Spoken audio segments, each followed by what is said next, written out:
Hi everyone. Today I will be talking about two revolutions that took place in the former Soviet countries in Latin America. One of them is called Color Revolutions and the other one is called Other Revolutions. I'm going to start with Color Revolutions. Color revolutions took place in the former Soviet countries. Mainly, the main example would be Serbia, because Serbian October Revolution has influenced many other revolutions in the former Soviet countries.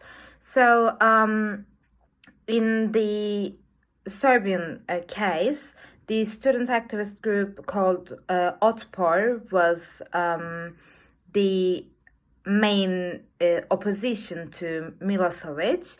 And then Otpor, with the support of US and the West, Otpor managed to unify the opposition parties and topple Milosevic. While doing this, the student activist group was obviously not strong enough to do such a thing like that. But with the support of the US, they were successful, and they were also trained by Gene Sharp to have a non-violent transition.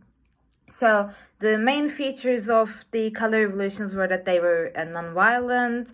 They were aimed to have better living standards, better economic standards, as well as more freedom because of the authoritarian regime. This was also the case in the other former Soviet countries. So the US support was given to these countries because in the case of Otpor, US was against Milosevic, who was an anti-American, and they did not want an anti-American government. So they supported Otpor and the opposition to topple Milosevic, and the revolution was successful. Although this model of non-violent protests were applied also in other countries, they were not always successful, or their success was not long-term. However, the Serbia is a good example of where it succeeded. And when it comes to Latin America, the case is a bit different. So the aim is the same, to have better standards, better economic and living standards, and more freedom, just like the case in color revolutions. These revolutions were against America, right? So, so the Bolivarian Revolution in Venezuela, the Hugo Chavez was a very anti-American candidate, and he won the elections. So they were really against the policies of US that was implemented to Latin America. So they did not have the support of the US like they did in color revolutions. But the victory of Hugo Chavez was also followed in Brazil, in Bolivia, Peru, and Paraguay, and many other countries in Latin America. So even though the US did not support them, and they were actively trying to stop the protests, they did not succeed. And I would also like to add that these protests were also non-violent. So when it comes to the similarities and the differences between these revolutions, I would like to start with similarities. So they were both non-violent, as I mentioned earlier, because both of these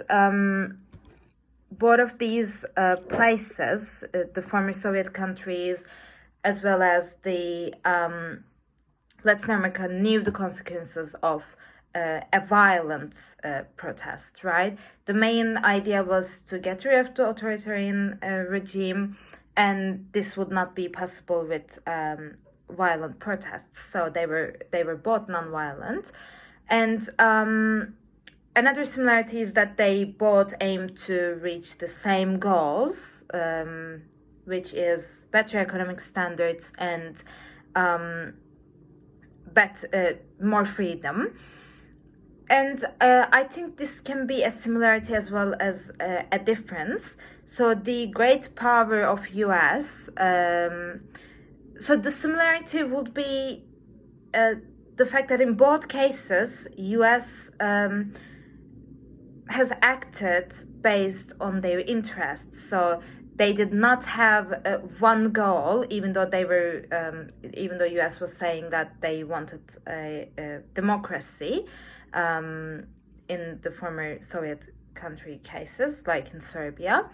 In my opinion, that was not the point, because in Latin America, we see that they do not support the revolutions. But so the US acting on its interests is a similarity between the two revolutions, whether if they support it or not.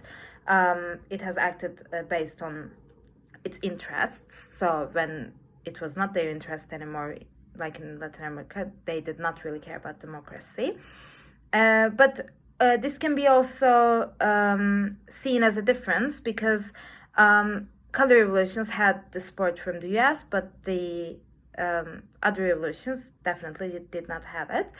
And I would like to also add that these revolutions, even though the Serbia case was successful in the color revolutions, in many other countries, the revolutions were not really a long-term success. But I think in Latin America, they were more successful in the long run.